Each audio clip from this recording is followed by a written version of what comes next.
नमस्कार दोस्तों, आप क्राइम तक देख रहे हैं। आज बात करते हैं ऐसे मुद्दे की जो है तो बहुत बेसिक मुद्दे, लेकिन कई बार बहुत बड़े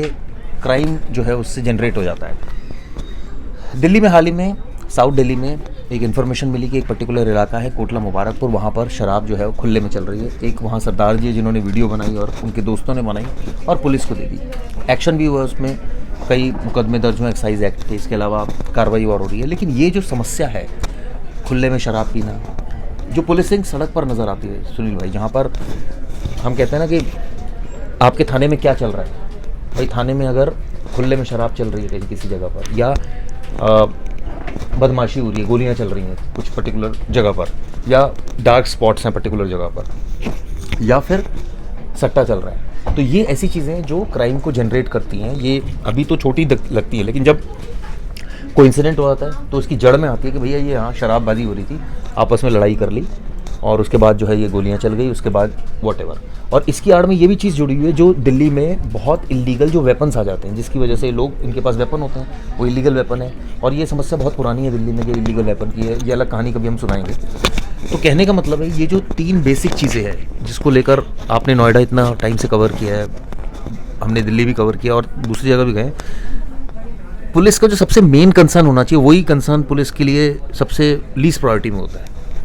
हाँ, कई बार ऐसा होता है, जैसे अब जिस शराब वाले की बात कर रहे हैं, तो शराब वाकई क्राइम को बढ़ावा तो देते ही हैं कि भाई पीने के लिए हर जगह, देखिए सरकार ने तो कई जगह नहीं रोका, जैसे बिहार में रोका, गुजरात में रोका, तो चलिए वहाँ पे तो चलिए रोकी है, लेकिन दिल्ली एनसीआर जो आसपास के जो ज़िले हैं या शहर हैं या जो राज्य हैं वहाँ पे नहीं है। लेकिन अब देखिए कि जिसकी आप बात कर रहे हैं, तो वाकई शराब पीने के बाद अगर खुलेआम कोई घूम रहा है तो बहुत सारे क्राइम आपने देखे होंगे, बड़े बड़े जो मर्डर हुए हैं या फिर लूट के दौरान मर्डर, तो पता चला कि कोई बदमाश है वो नशे में घूम रहा है, तो उसका जोश जो है और बढ़ जाता है। मतलब उसका जो काम करने का, जो एक्शन लेने का जो वो होता है कि मतलब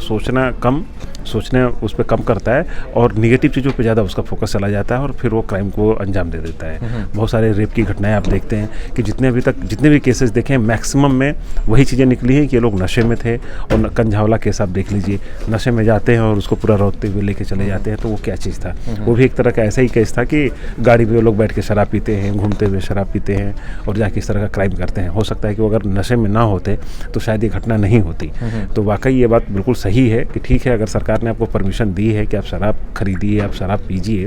तो घर जाके बैठ करके पीजिए। खुले में जो पीना, यानी कि खुले में अगर पिएंगे तो आप जाहिर सी बात है घर भी जाएंगे फिर, और घर जाएंगे तो फिर रास्ते में कोई इंसिडेंट भी होगा, कोई बड़ा एक्सीडेंट भी हो सकता है, बड़ी घटना को भी आप अंजाम दे सकते हैं। तो वाकई इस पर रोक लगाने की ज़रूरत है कि कहीं भी, बहुत सारी जगहों पर आप देखेंगे, नोएडा, दिल्ली या तमाम खासतौर पर बड़े शहरों में, छोटे शहरों में तो चलिए छोटी छोटी घटनाएं होती हैं, लेकिन बड़े शहरों में इस तरह के क्रिमिनल, जहाँ पे इस तरह का रोड एक्सीडेंट करना तो बहुत ज़्यादा है, इस पर रोकने की वाकई ज़रूरत है। क्योंकि हमने अक्सर देखा कि इस तरह की लोग रात में, खासकर अगर दिल्ली की बात करो तो फ्राइडे, सैटरडे, संडे नाइट ऐसा होता है, लोग मतलब बेलगाम होते हैं और पुलिसिंग उस समय देखने को नहीं ना के बराबर मिलती, क्योंकि पुलिस कहती है ठीक है भाई, ये तो अपनी एक सेल्फ रिस्पॉन्सिबिलिटी है आपकी, आप खुद पी रहे हैं तो आपको इस बात का ध्यान रखना चाहिए। और कई इंसिडेंट भी होते हैं, प्लस कई इलाकों में हमने देखा है कि बड़े खुले में ये पूरा सिलसिला चल रहा है और पुलिस जो है इसको बहुत लीस्ट प्रायोरिटी में रखती है। ठीक है यार, चल रहा है, भेज दो, एक्शन ले लो, फिर 4 दिन ठीक होता है, फिर 10 दिन चलने लग जाता है उस पर्टिकुलर एरिया में। पुलिस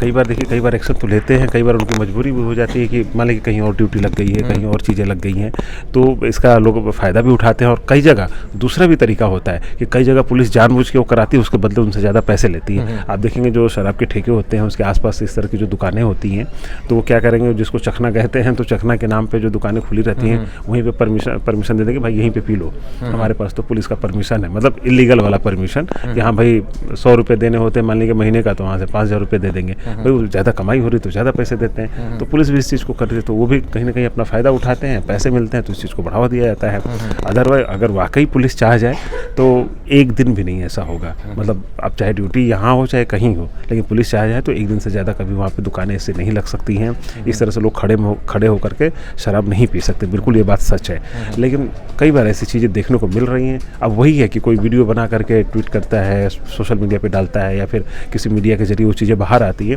तो 2-4 दिन तक तो एक्शन होता है, 2-4 दिन तक उनकी दुकानें भी हटाई जाती हैं, फिर से वो चीज़ें शुरू हो जाती हैं। लेकिन उसका अंजाम यही होता है कि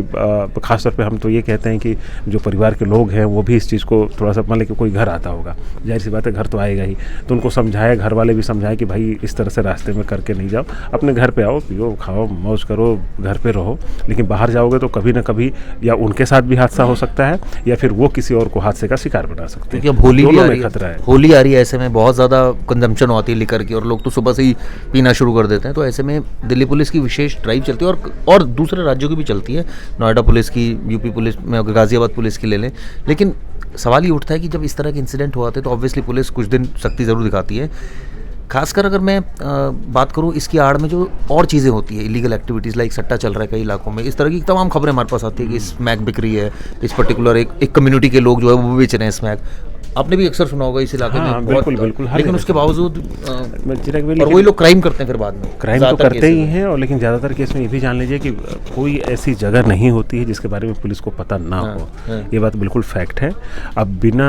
अगर किसी को पता नहीं होता है और पता चल जाता है कि यहाँ पे है और पुलिस को जानकारी नहीं है, तो वहाँ पे पुलिस जाती है तो उनको हटाती है, तो फिर वो जानते हैं कि भाई इनको फिर 100 का 500 दे, मतलब वही सारा सिस्टम है एक तरह से सिस्टम। और ऐसा चल रहा है चिराग भाई ये कि हर लेवल पे इस चीज़ की जानकारी है, ऐसा नहीं है कि एक सिपाही जाता है वो अकेले कर लेता है, एसएचओ को पता नहीं है, एसएचओ जाता है वहाँ के एसीपी को नहीं पता, डीसीपी को नहीं पता, हर लेवल पे ये सब चीज़ों का पता है, ठीक है। लेकिन वही है कि एक्शन कौन ले, उसका फ़ायदा उठा लो, क्योंकि कई बार जो जितने चिराग में जो मुझे लगता है कि जितने ये नशे वाली चीज़ें हैं, जो भी हो, जिसके आप स्मैक की बात कर रहे हैं, शराब की बात कर रहे हैं, ये सारी चीज़ें ऐसी हैं कि वो बिकनी है ही, चाहे ऐसे बिकती रहे चाहे वैसे बिकती रहे, और कंजम्पशन उसका चूँकि ज़्यादा है वो तो होना ही होना है। तो फिर पुलिस भी कहती है कि चलो यार कमाई ही कर लो, क्योंकि ऐसे नहीं तो वैसे रुकना तो है नहीं, कमाई रुकना तो है नहीं, ठीक ना। तो भी सोचते हैं कि चलो कमाई कर लो। आप देख लो अभी जितने सारे चल रहे हैं हुक्का बार, जो लाइसेंस नहीं है, तमाम चीज़ें हैं वो चल रहे हैं, उस पर पैसे आते हैं उनको।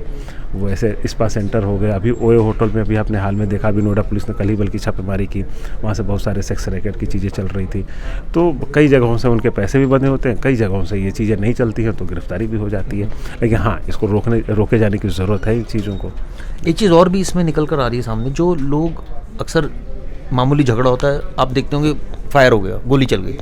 ये इतने वेपन जो आ रहे हैं, ये ऑब्वियसली इसके ऊपर पहले भी कई बार क्राइम ब्रांच ने और तमाम टीमों ने दबिश देते रहते हैं, आए दिन पकड़ते भी रहते हैं, लेकिन ये सिलसिला थमता नहीं है। ये मध्य प्रदेश से बात कर ले, मुंगेर से बात कर ले, वहाँ से बन कर आते हैं, इलीगल वेपन होते हैं। और ये आप यकीन मानिए, दिल्ली में तो कई ऐसे इलाके हैं जहाँ पर मैक्सिमम पॉपुलेशन के पास ये चीज़ें हैं। मैं उन इलाकों का नाम नहीं लेना चाह रहा क्योंकि फिर अलग एक डिस्कशन हो जाएगी, लेकिन ये सच्चाई है। और पुलिस को भी पता है बात, ये ऐसा नहीं कि पुलिस को नहीं पता, लेकिन उसके बावजूद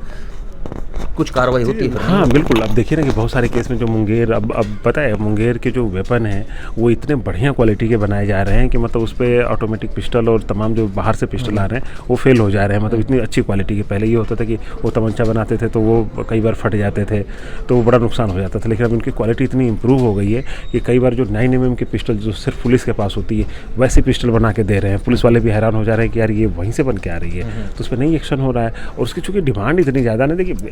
देखिए जब डिमांड रहेगी तो चीज़ें मिलेंगी। और जहाँ तक कार्रवाई की बात है, मुझे नहीं लगता कि कार्रवाई मतलब की भी जाती हैं, लेकिन कभी कुछ ऐसा नहीं होता है कि उस पर रोक लग जाए। अब देखिए जो यूपी का मुजफ्फरनगर है, यहाँ पे क्या होता है कि यहाँ पे आपके पाकिस्तान से रिलेटेड कश्मीर होते हुए जो आपके फल आते हैं, सेब आते हैं, उनके साथ उनको बिल्कुल अलग अलग करके और यहाँ आके सब बना लेते हैं उसको, हथियार को। तो वहाँ पे सेग्रीगेट सब कुछ अलग अलग करके वहाँ से पार्ट्स आ जाते हैं अलग अलग तरीके से और यहाँ पे बना के यहाँ से बेचे जाते हैं। कई बार STF और कई बार जो पुलिस की टीमें हैं मुजफ्फरनगर जा करके दबिश दी और मेरठ में जा करके वहाँ पे पकड़े गए। लेकिन इस तरह से हथियारों की तस्करी हो रही है। आप देख रहे हैं कि आजकल बदमाश जो बड़े लेवल के हैं, जो बड़े बड़े गैंगस्टर हैं, जो बड़े बड़े हैं, उनके पास AK-47 तक कहाँ से आ रही हैं? यही सारी चीज़ें हैं। और उसके पीछे जो नशा है वो भी है। आप देख लीजिए ड्रग्स, हीरोइन, इसकी इतनी डिमांड है जो पाकिस्तान और उधर से अफ़गानिस्तान से जो चीज़ें आ रही हैं इस तरह की, उसकी डिमांड इतनी ज़्यादा है, कंजम्पशन है, तो उससे सारे पैसे मिलते हैं और फिर पैसे से हथियार आते हैं और हथियार के बाद वही क्राइम को बढ़ावा दे रहे हैं तमाम गैंगस्टर, चाहे लॉरेंस बिश्नोई वाला गैंग देख लीजिए, चाहे इस तरह के देख लीजिए,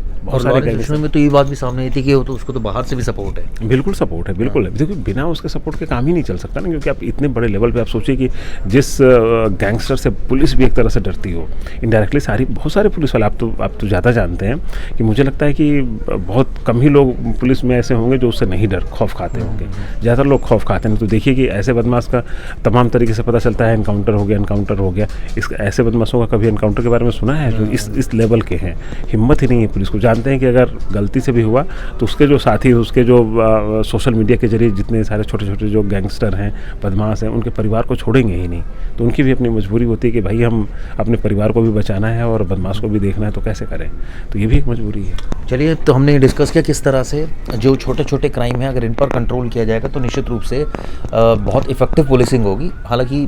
ये होता नहीं है और ये इस तरह की घटनाएं होती रहती है। बहरहाल वीडियो को इसलिए की ज़रूरत बताएगा।